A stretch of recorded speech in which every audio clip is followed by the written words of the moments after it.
Chapter 2. After a time of wandering, Joseph came to the long valley called Nuestra Señora, and there he recorded his homestead. Nuestra Señora, the long valley of Our Lady in Central California, was green and gold and yellow and blue when Joseph came into it. The level floor was deep in wild oats and canary mustard flowers. The river San Francisquito flowed noisily in its bouldered bed through a cave made by its little narrow forest. Two flanks of the coast range held the valley of Nuestra Señora close, on one side guarding it against the sea, and on the other against the blasting winds of the great Salinas Valley. At the far southern end, a pass opened in the hills to let out the river, and near this pass lay the church and the little town of Our Lady. The huts of Indians clustered about the mud walls of the church, and although the church was often vacant now, and its saints were worn, and part of its tile roof lay in a shattered heap on the ground, and although the bells were broken, the Mexican Indians still lived near about and held their festivals, danced la jota on the packed earth, and slept in the sun. When his homestead was recorded, Joseph set out for his new home. His eyes glittered with excitement under his broad-brimmed hat, and he sniffed at the valley hungrily.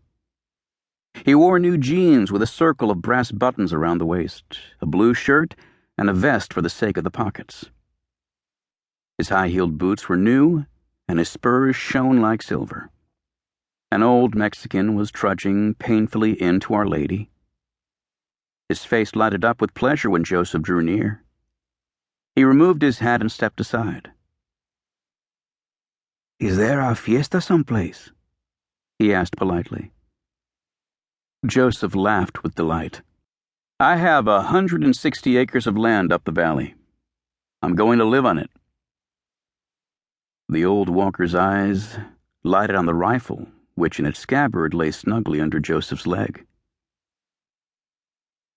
"If you see a deer, Señor, and if you kill that deer, remember old Juan." Joseph rode on, but he called back over his shoulder. "When the house is built, I'll make a fiesta. I'll remember you then, old Juan." "My son-in-law plays the guitar, Señor." "Then he'll come too, old Juan."